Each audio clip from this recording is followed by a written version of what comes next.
Welcome everybody to the 2020 Amistad Awards. We're so excited that you're all joining us here today, especially in these unique times that we're living in. We want to really appreciate the tech team that has made this event possible to present virtually online during the pandemic. That includes Ian Dunn, Neil Thomason, and Alita Pais and Art Perlo. So as people are still arriving, we're just going to give it another couple of minutes to let people sign in. But welcome. We're going to have an amazing event today. We're so excited to have you here and to celebrate the incredible work of the People's Movement this year. Thank you so much.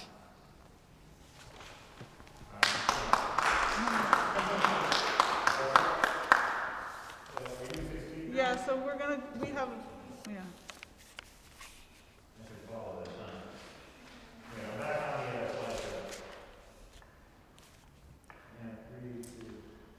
Special thanks also to our outreach team headed by my co-host Lisa Bergman and to the former Awardees committee headed by Alberto Bermudez with Ken Suzuki, Shelley Davis, John Harity, and a host of others who have been working with Joelle Fishman.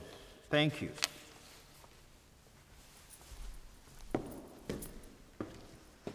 The proceeds from the program book this year will benefit the award-winning People's World, whose stories and analysis give voice to the lives, struggles, and victories of working people. Thank you, People's World, for posting over 800 stories to help win this election and dump Trump.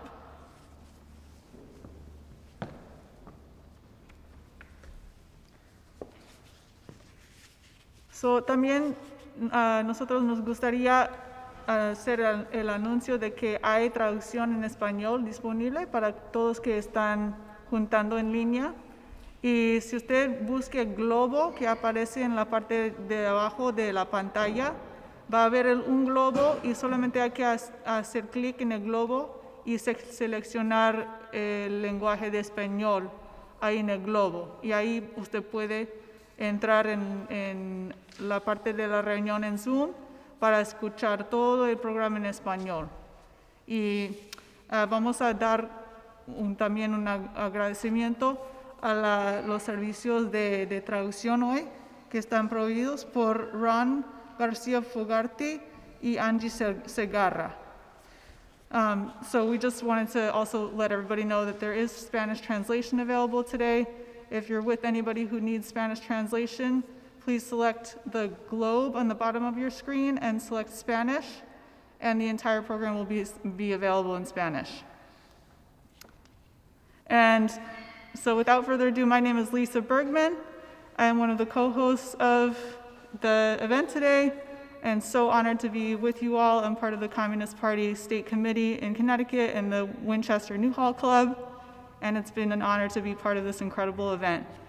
And I'm going to pass it over to my co-host Ben McManus for the formal welcome. Thank you.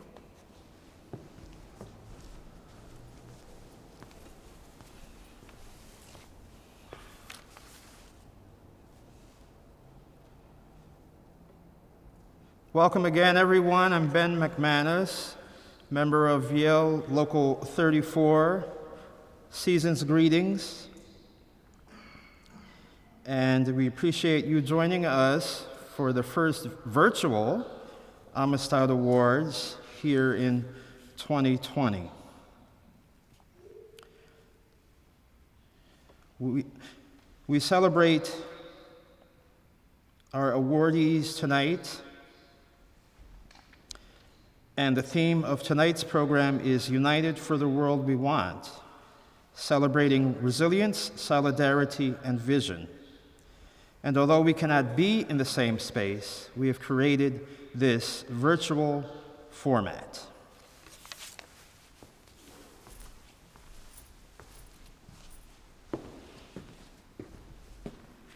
We come together in tribute to essential workers and all workers, regardless of immigration status, during the pandemic. The rise of the movement for Black lives and the incredible voter upsurge for democratic rights.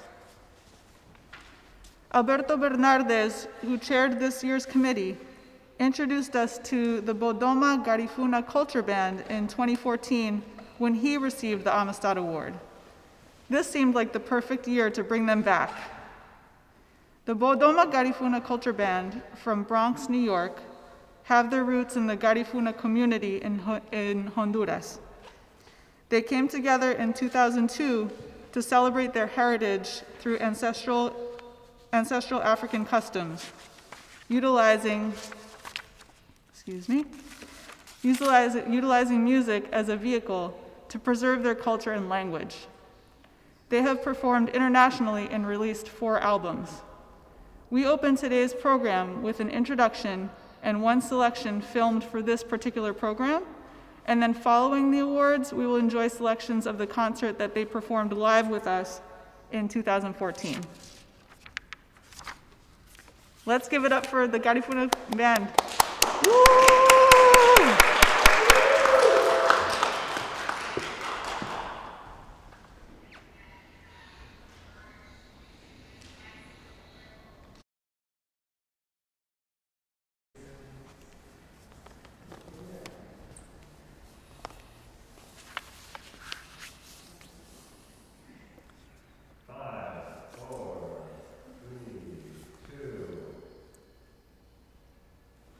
The People's World Amistad Awards are presented annually to several allies who personify courage, unity, and vision for a better world.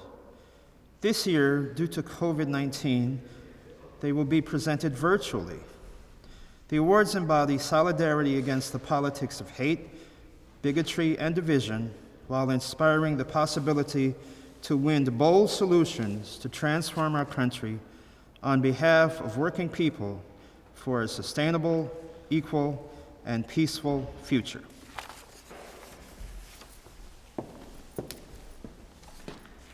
These awards are held on the occasion of the 101st anniversary of the Communist Party USA. Since its founding in 1919, the Communist Party has organized working class people of all races, nationalities, generations, and genders to end exploitation, inequality, and war.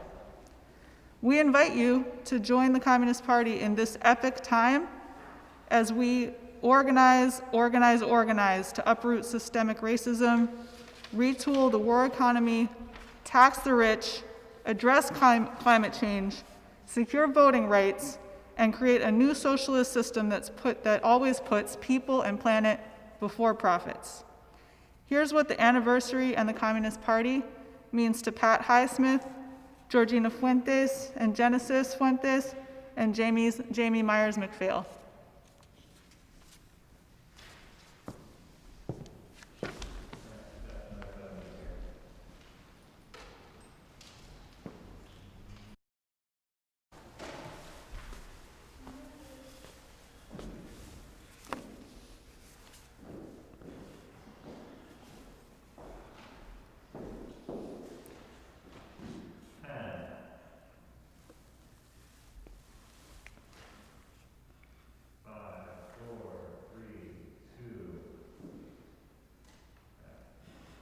Tonight's first Amistad Award goes to Barbara Vereen.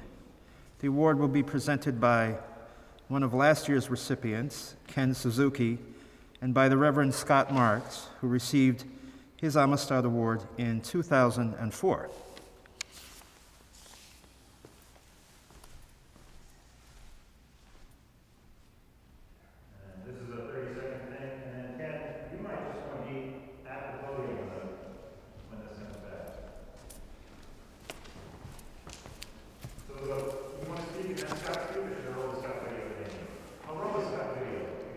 Oh, I'm introducing Scott. So. Okay. Okay. 5, 4, 3, 2. Thank you, Ben. It is my honor and pleasure to introduce, along with the Reverend Scott Marks of New Haven Rising, my friend and partner at Unite Here Local 34, Barbara Vereen. Scott is joining us live today from Georgia, where he and 20 of his leaders and members from New Haven Rising are with 500 Unite Here members on the ground to win the 2 Senate races. But more on that in a moment from Scott himself and then from Barbara. For my part, I would like to say just a couple of things about Barbara Vereen. All of us have experienced the astonishing wonder of witnessing children, whether our own children or children of others, grow and develop as humans from birth to early adulthood. By leaps and bounds is how it's often described. But how many of us get to witness up close and personal, and with the same kind of astonishing wonder, the growth and development of humans once they become adults, are out on their own, and as they make their way through life and face the challenges that end up defining them? How often do we get to see that happen by leaps and bounds? If the goal is for the adult human to become a union leader, our collective situation in the world, of course, will always be far too urgent and serious to allow the answer to my question to be rarely. We cannot successfully organize the people, lead the fights, and win against the odds without at the same time ensuring that we are also identifying and building leaders. We all know that this critical task is not an easy one. Unlike other kinds of leaders in the world, such as in industry, no union leader is trained in our discipline from birth or schooled in it from kindergarten through high school to college. Union leaders are not born, bred, and available a dime a dozen, like some other kinds of leaders. But that then brings me to Barbara Vereen. Sometimes you do meet a leader who seems born, and by the circumstances of their lives, prepared to become a leader of the people, a leader of the union. By being her partner in Local 34 for the past 10 years, I have been a privileged witness to Barbara's astonishing growth and development by leaps and bounds as a union leader.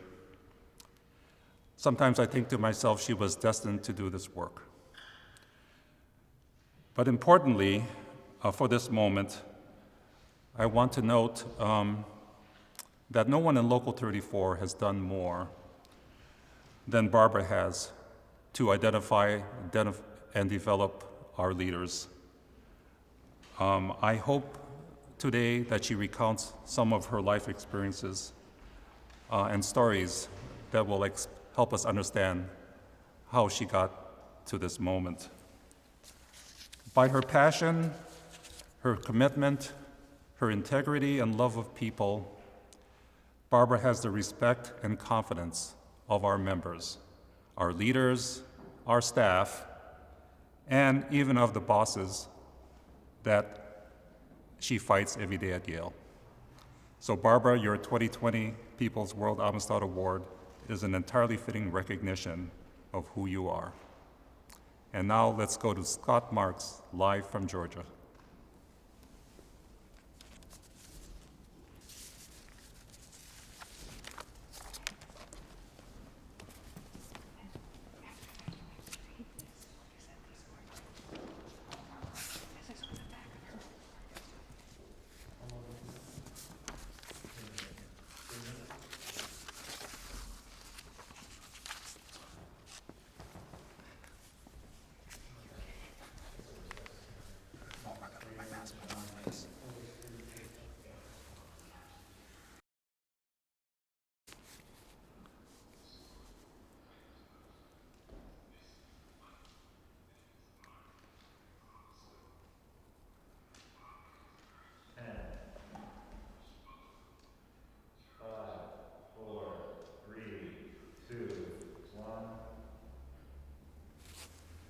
So Barbara, congratulations on your Amistad Award.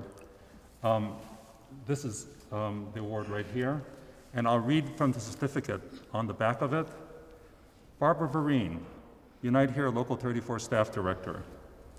In recognition of the many years of outstanding leadership in the community, in the workplace, in your unions, and nationally breaking new ground with the Unite Here Black Leadership Group, always organizing for respect, dignity, and equity, always bringing new leaders forward, negotiating contracts with Yale that open jobs pipelines to Black and brown neighborhoods, and transforming Newhallville's Ward 20 into one of the highest voter turnouts in New Haven, all while raising a wonderful family. Thank you. Your outstanding leadership is an inspiration. December 12th, 2020, New Haven, Connecticut. Congratulations, Barb. Thank you.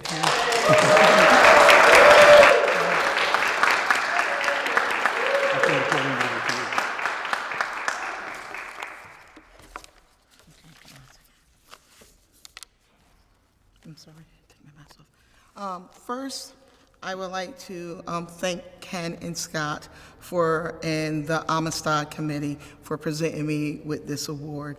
It is such a privilege.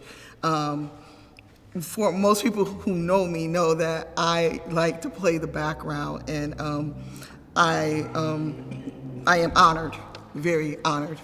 I want to thank a couple of people, and if I forget you, I apologize. I want to thank my Local 34 team. I want to thank my Local 34 team that make all of this possible. I want to thank my family for always being by my side through our fight for social justice and empowerment of people, and always raising expectations. I want to thank my community. I want to thank my community, because it's important to me that we all move forward together.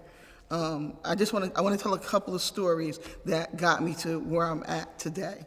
I want to talk about the first thing that I ever saw that had such a profound effect on me, and I did not even realize it.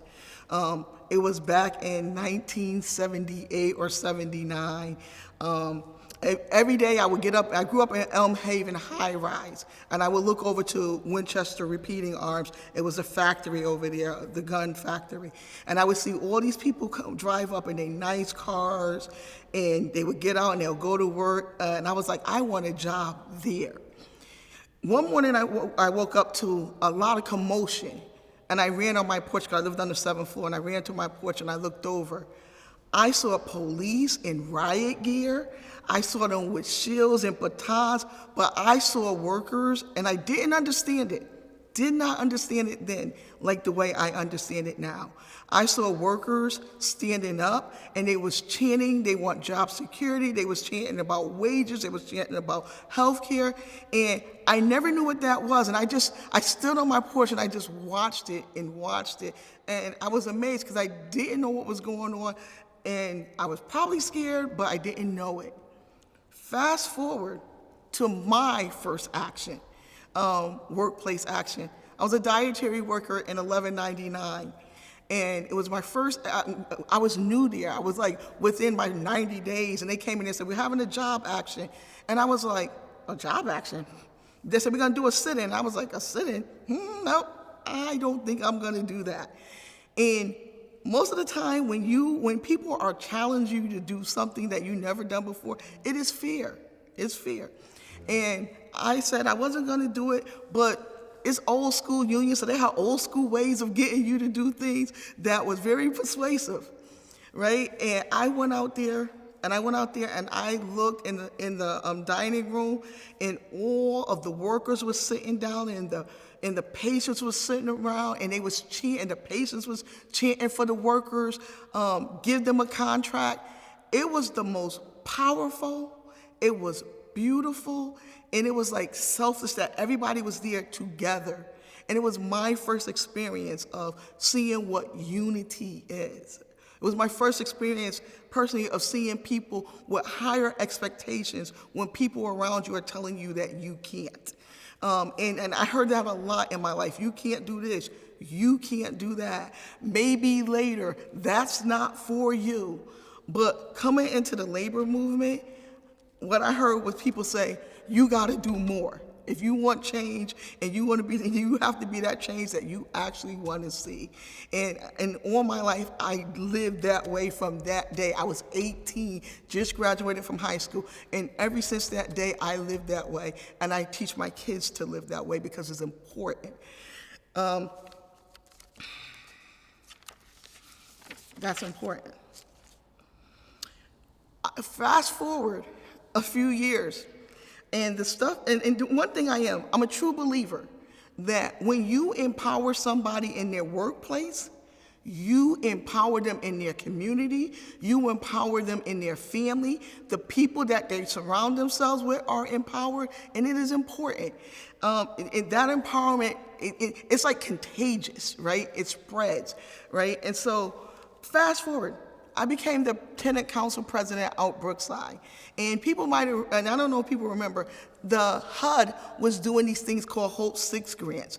And what it was really gentrification of your neighborhood and sending half of the people out and decreasing affordable housing for people, for low-income people. That's really what it was. But it was dressed up and it was nice and it was fancy.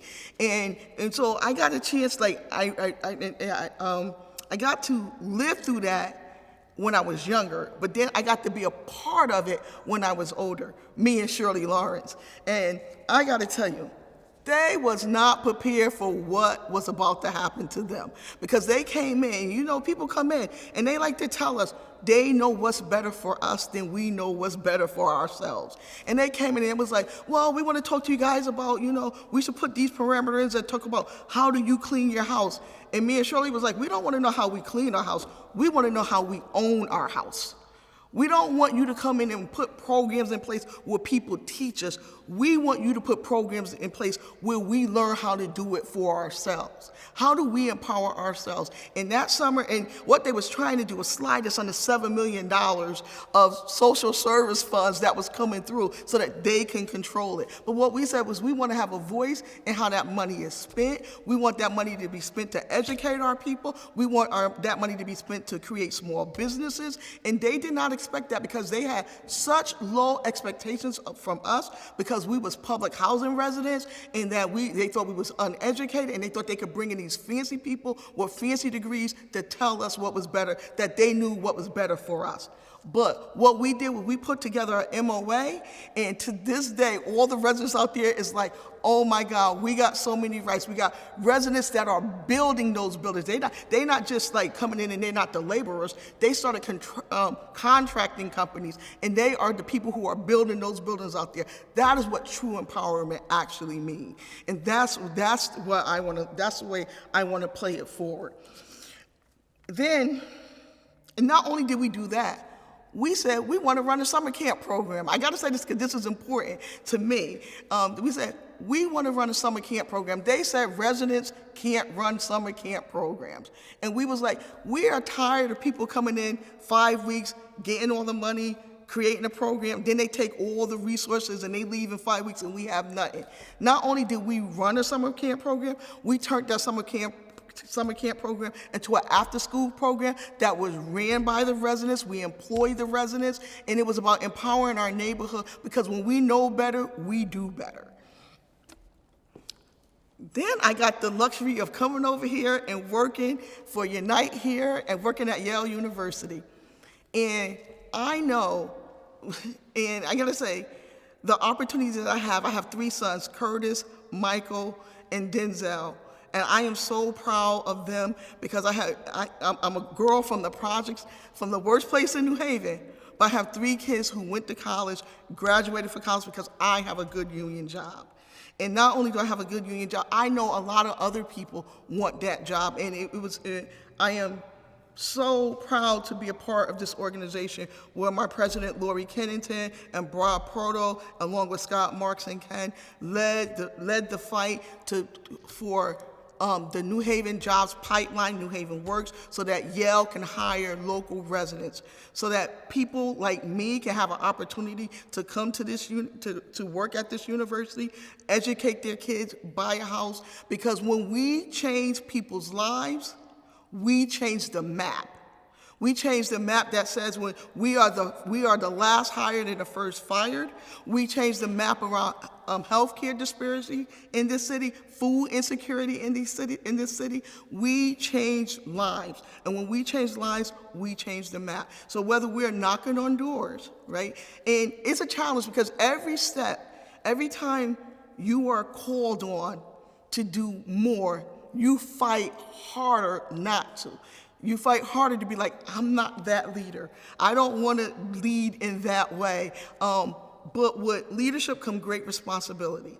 And we have to be responsible for one another. And in our union, we create, and I know Scott talked about this earlier, the Black Leadership Group. I'm a part of the Black Leadership Group. One of the things we wanted to do was we wanted to see people that look like me in leadership. Like, we don't want to just be the boots on the ground. We don't want to be just the grunt workers. We want to be the people that's in the room making the decisions as those decisions are being made.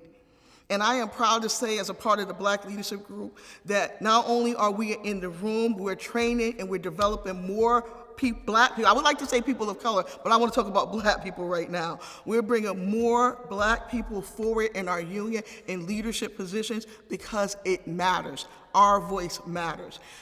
Whether we're standing with Black Lives Matter, whether we're standing with the LGBT community, whether we are standing with the women's movement, we are standing together because we have one common goal, is that we want to move people forward. We want equity in this country.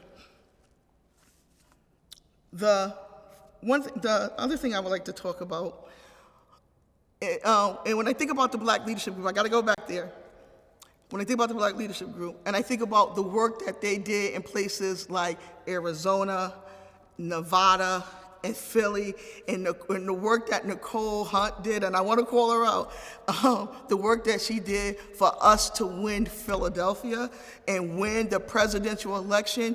Our union played a pivotal part in that election, and we turned out votes, and those votes turned out us a new president so we could turn our country around.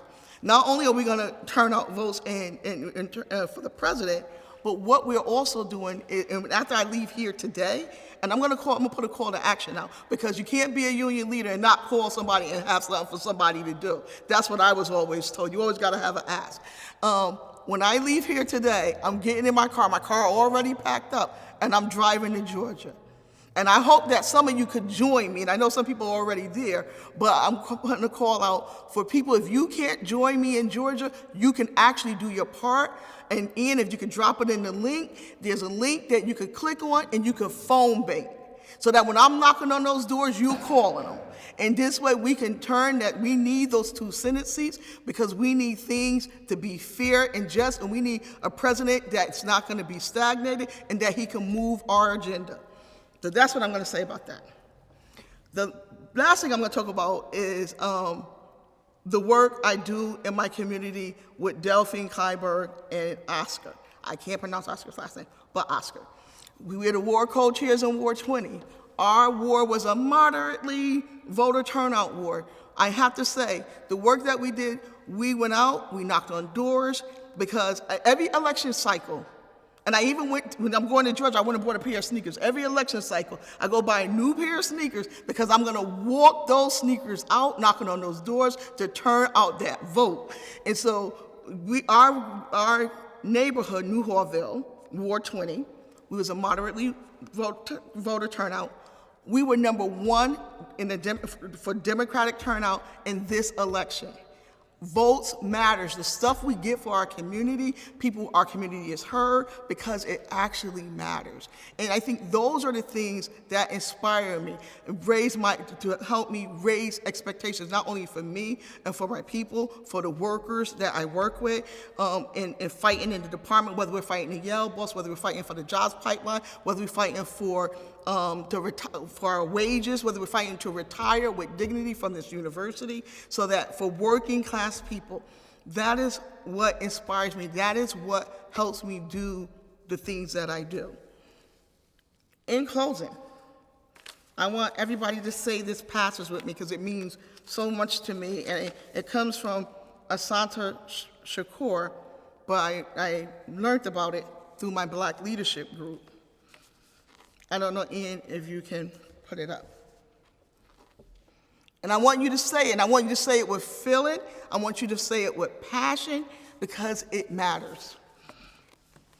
It is our duty, and people here, you guys can say it with me too. It is our duty to fight for our freedom. It is our duty to win. We must love one another. We must support one another.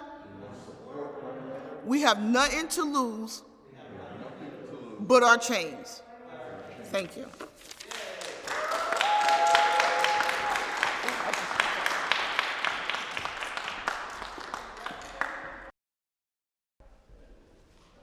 Keep giving it up for Barbara, everybody.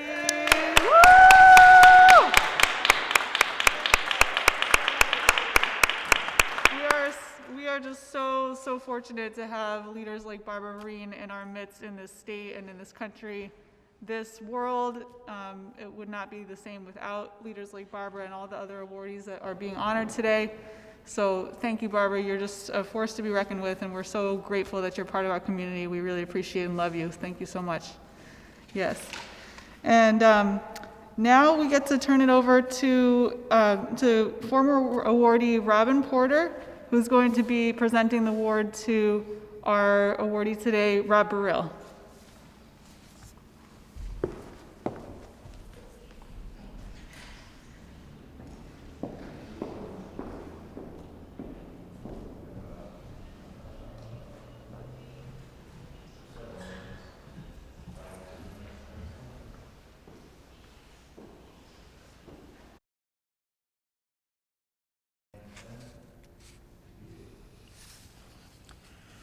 I'd like to encourage everyone to participate in the Georgia elections as much as you can, how you can. As you heard from Reverend Marks and Representative Porter, this election is so crucial to the future of our country, as is the new incoming administration. Representative Porter is one of a large team from New Haven, working with Unite Here on the ground in Georgia to help overcome voter suppression. There are calls to make and letters to write through Unite Here or the New Georgia Project or Fair Fight. Yes, this runoff election for those 2 U.S. Senate seats will determine so much about the kind of struggles that we will be waging, not only in the coming year, but for many years to come, as we've all experienced in this last period.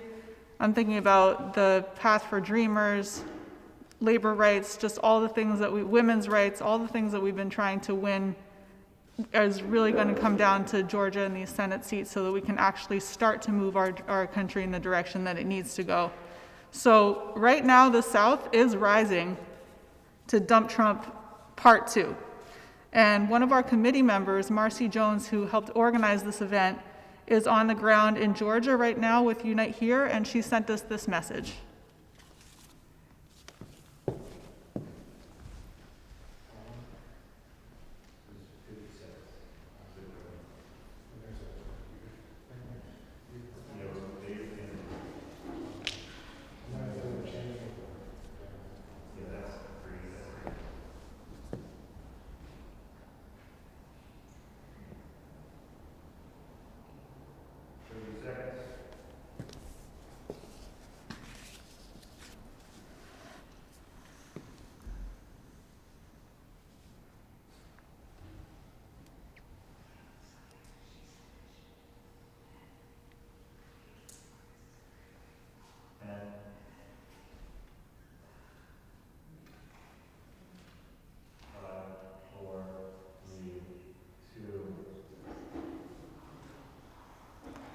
Thank you, Marcy. And now we have a very special poem that is being presented to us today by an extraordinary high school student, Manuel Camacho.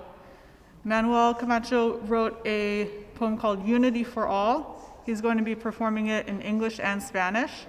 And I will just tell you, I have experience working directly with Manuel, or Manny as we call him, and he is an extraordinary human being. He is leading his community in the struggle for justice right now, and he's barely turning 16 in the next few months. So thank you, Manny, for creating this poem for us. And he's a leader in a New Haven youth group called Ice the Beef, and he's also the chair of the New Haven Young Communist League. And so earlier today, he was going to hold a winter coat distribution in Fairhaven, but it rained today, so he's rescheduled for tomorrow. But he's always out in the community doing what needs to be done for people. Thank you, Manny.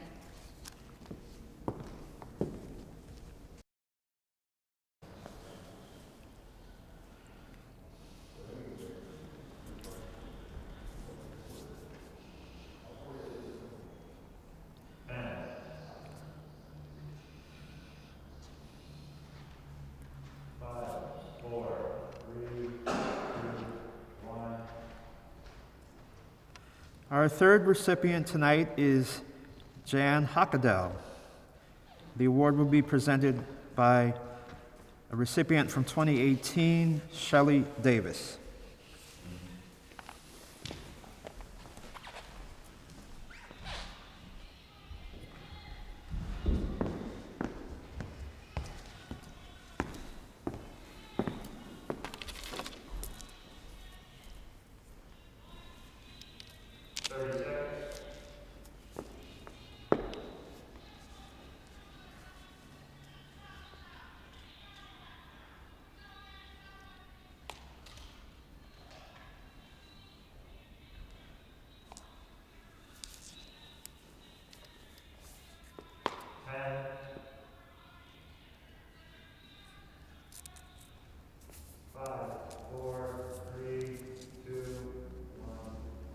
Good afternoon, sisters and brothers. I am a vice president with AFT Connecticut and president of the Greater Hereford Labor Coalition. I also serve as president of the union representing the Hereford Public School paraeducators. I am really proud to be here today, honoring Jan's work over this past year. I've been privileged to serve alongside her at our State Federation Executive Committee for the past 8 years. I think it goes without saying that this past year has been unlike any in our lifetimes. I've been on a lot of Zoom meetings with labor leaders since March. Nearly all of them at some point have said that representing workers in this pandemic has been among their greatest challenge. That's certainly been true for me, and I know it's been true for Jan. It started when schools and colleges began closing buildings and shifting to remote learning. I can tell you how difficult that was for me, leading a local of 380 paraeducators. For Jan, that pressure was magnified. AFT Connecticut includes 15,000 pre-K to 12 teachers and school personnel and higher education instructors and support staff. Every one of them was asked to do something most had never done before: teaching and supporting students online. It impacted our 7,000 state employees, members that happened quickly. Many were still reporting to the front line because they were essential workers. That included a probation officer who was our first member to lose his life after contracting the virus while on the job. The strain on our 8,000 members in healthcare quality and quickly became acute. They were fighting to keep themselves healthy, treating patients in hospitals, home health settings, and clinics. Many were infected while at the bedside. We lost a certified nursing assistant to the virus. Many more suffered as long-haul fighting symptoms for months after becoming ill. The stress has not let up since. Now that we're deep in the second wave of spiking COVID-19 cases, it's as great as ever. Through it all, Jan has offered a real example of grace under fire, providing the kind of steady leadership we all needed. That included backing our members, fighting for safety, protection, and respect on the job. Fights like the ones our nurses at Bacchus Hospital in Norwich waged this summer and fall. 400 members walked out of the job on strike and won a strong contract just 4 days later. Jan would be the first to say and to credit the members' collective actions for their victory. But her efforts to help mobilize the political pressure needed was virtual and vital. It's a great example of the power of the U&I in union. First, members organize for strength in their workplace and community. Then allies and advocates come together to offer support and solidarity. And finally, leaders engage elected officials. That power is what we'll need more of to get past the worst of this pandemic and its aftermath. As working people, we are fortunate to have leaders like Jan to support and inspire us for the fight that lies ahead. So Jan, we may be physically apart right now, but we are all together in solidarity. Thank you for your courage and fearlessness over the past year. People's World Amistad Award, Jan Hochadel, President, AFT Connecticut, in recognition of your staunch commitment to social justice, equality, and workers' rights, from science teacher and local union leader to heading AFT's 90 locals, to the Connecticut AFL-CIO, National AFT, and Public Services International, fighting fiercely to defend workers' rights through the U&I and Union campaign. And in this pandemic, leading the fight for workplace safety for public school staff and students, healthcare workers, and public employees. Your outstanding leadership is an inspiration. December 12, 2020. Congratulations, Jan. You deserve this award.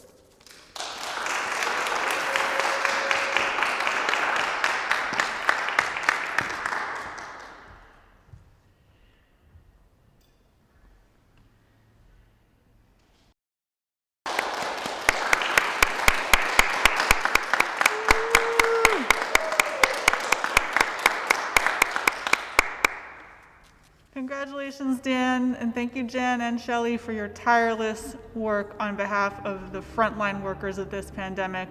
We are so grateful to all of the tough fights that you've taken on this year to preserve our most vulnerable workforce. And now we have the great pleasure of bringing up Representative Edwin Vargas and Luis Simmons to present the award to an extraordinary young leader that we have in our state, Wildelise Bermudez.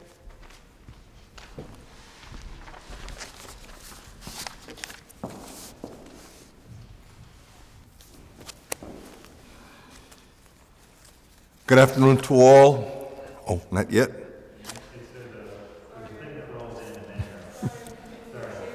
You give me the cue then.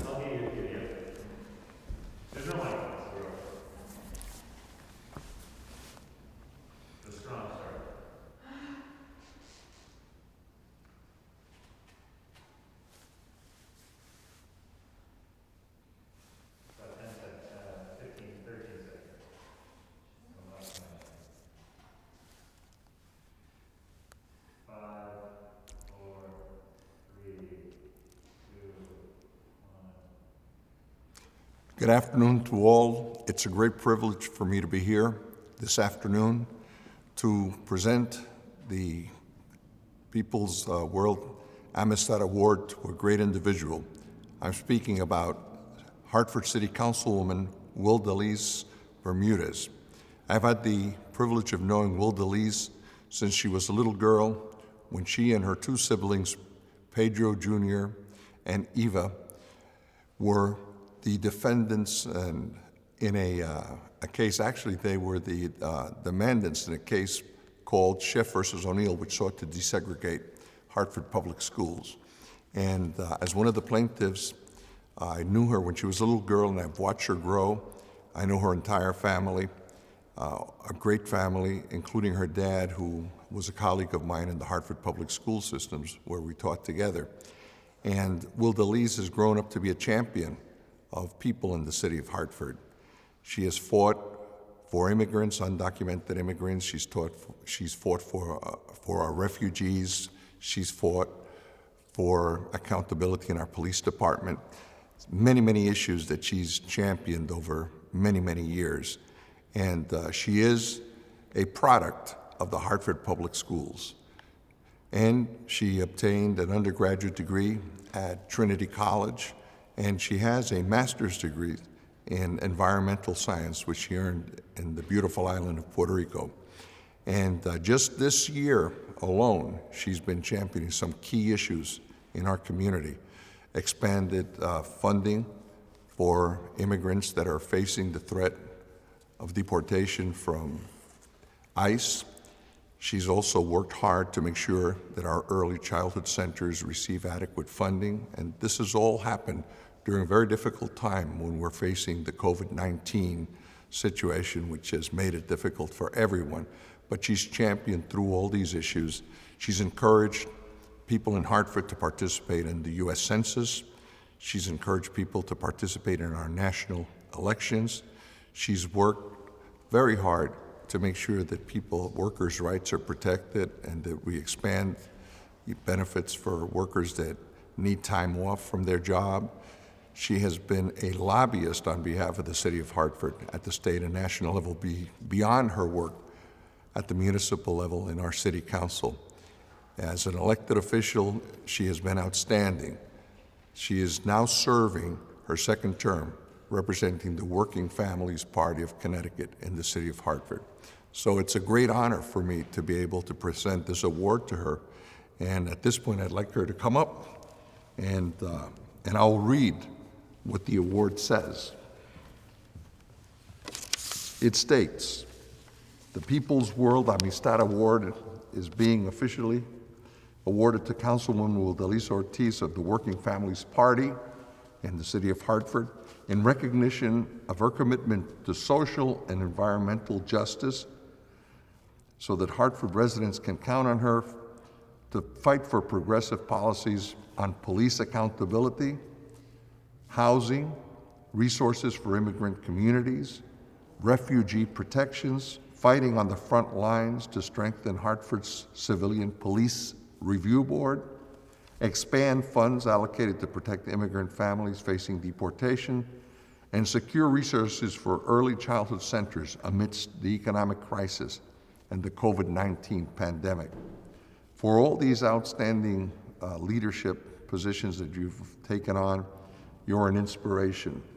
So on this day, December 12, 2020, here in the great city of New Haven, Connecticut, it is my pleasure to award to you the Amistad Annual Amistad Award. So congratulations. Thank you.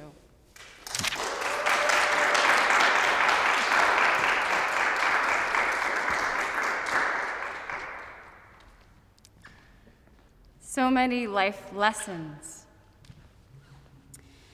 It was a harsh and snowy winter morning when my father first arrived here from the island of Puerto Rico. With just one small bag, he was carrying all of his personal belongings, with nobody he knew, all alone, homeless. So many unknowns, but with loads of faith for a better tomorrow, for opportunities for his children and for his family. He sent for us later on. And after that, by the time my siblings and I began our education in the Hartford Public Schools, I don't think my father or my mother actually intended to be part of a lawsuit. They simply wanted us to have a better future and a good education. I remember the start of it all. I was 6 years old when I entered a packed Board of Education meeting with my father. I sat down in a chair in front of the Board of Education members, all of these adults towering over me. My feet could barely touch the floor, when all of a sudden they called me to speak. And there I was.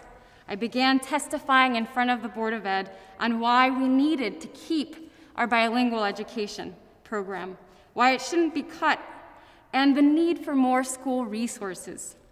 Little did I know that that moment right there was the beginning of a pivotal lesson on the power of my voice and the community's collective desire for bold changes.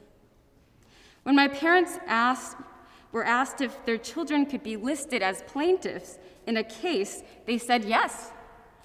As history be told, the case later on became a landmark school desegregation case known as the Sheff versus O'Neill case. Fast forward, by the time I was in my junior year of high school at Hartford High, just as I was getting ready to apply for college, my fellow classmates and I were abruptly informed that our school was on the verge of losing its accreditation. As soon as I heard this, my heart dropped. This isn't right. This is exactly why so many people, Tom and Carol and Elizabeth and so many others, spent decades fighting for change so that we, the students, could be in a better position and could have a real chance. This was a second lesson for me, a lesson of adversity. Challenges along the way must not deter us. Several years later, I received a Trinity College scholarship where I attended. Many times, I was the only student of color in these classes. After college and obtaining a master's degree, I began working on policy at the local government level at City Hall, at Hartford City Hall. I absolutely loved what I did. I deeply enjoyed it. I helped my community.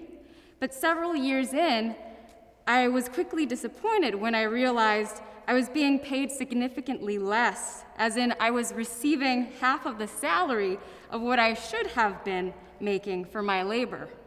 As a woman, as a person of color, well, you know how the story goes. So when the blanket of disappointment set in and it shook my core, my loving and devoted husband handed me my bicycle. And he said, "Wizzy, you get up that hill where you belong." Wizzy's my nickname. That unconditional support got me through very challenging days. Ironically, the defeat led me to work in the nonprofit sector as a community organizer, where I got to work on rewarding progressive policies to preserve democracy and promote social justice. The work brought me here, right inside this church, where I stand before you today. I began organizing rallies and marches for working class people. I worked alongside New Haven Rising and Unite Here, but most importantly, I had an opportunity to work alongside all of you who've been fighting for social justice and equity for decades.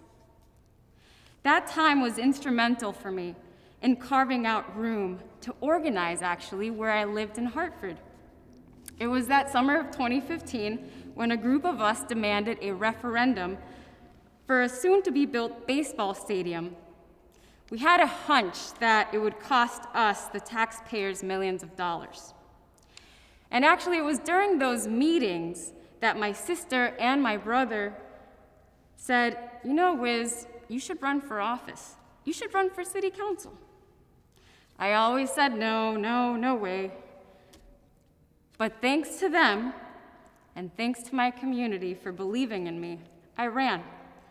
And so I decided to go back into the belly of the beast, Hartford City Hall, and fight for those in our community and for many who are voiceless and invisible.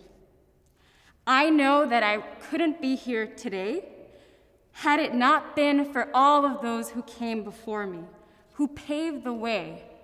People like Louise Simmons, Representative Edwin Vargas, Joelle Fishman, Carol and Tom, so many others who paved the way and led us, the next generation, showing us that progressive policies are possible because our community needs it, because our society demands it. I also recognize that I wouldn't be here today were it not for the collaborative work. It takes an entire team. I'll share with you some of the amazing wins that we've had along the way, and those wins have been being able to push for the Families Deportation Fund, which I introduced, and Hartford City Council unanimously passed, allowing us to become the first municipality in the state of Connecticut to have funds set aside to help our immigrant families who are facing deportation. That collaboration would not have been possible, and that success would not have been possible without folks like Leti Cotto, Constanza Segovia, Joshua Mictum, and the many others who made it so. And our most recent win, passing one of the most progressive ordinances for Civilian Police Review Board.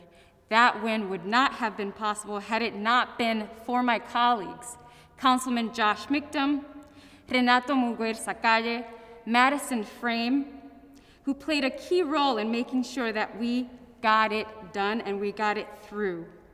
And it passed this November. What I have witnessed from our team is their love, their devotion to helping others. Josh, you are brilliant. You are one of the most kindest souls that I know. And Renato and Madison, you rock. Without a doubt, all of the things that I have learned have guided me. I am eternally grateful for my family shaping me and my community. I know more than ever that we can change the world through our actions. Our voice matters. Our deeds matter. The biggest and most important lesson of all for me is the one of gratitude. Thank you. And in closing, as John Brown once said, there is an eternity behind us. There is an eternity before us. This little speck right here, in the center is this moment. Be bold, seize the moment. Thank you.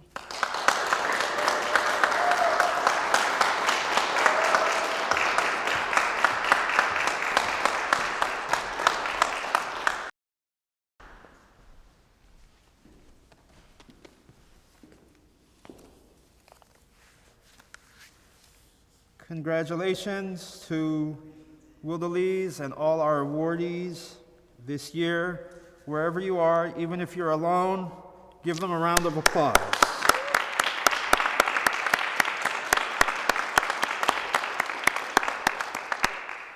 We thank you for your efforts. We're with you, we're behind you as you continue. Keep on keeping on in 2021 and beyond.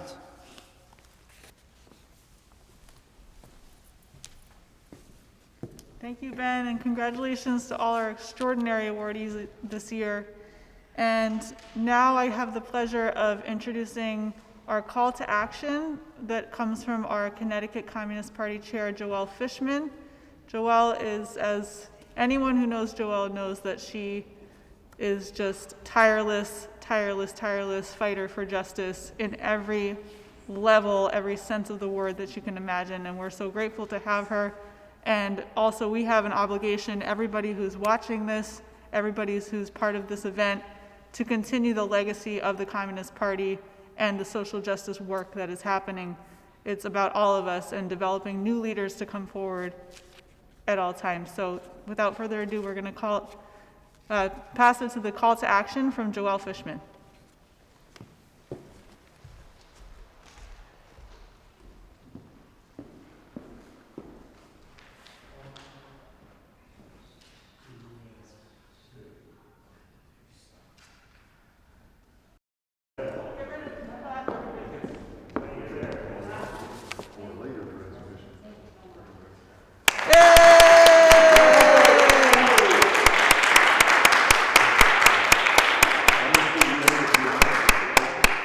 ¡Sí se puede! ¡Sí se puede! ¡Sí se puede! puede! Sí se puede.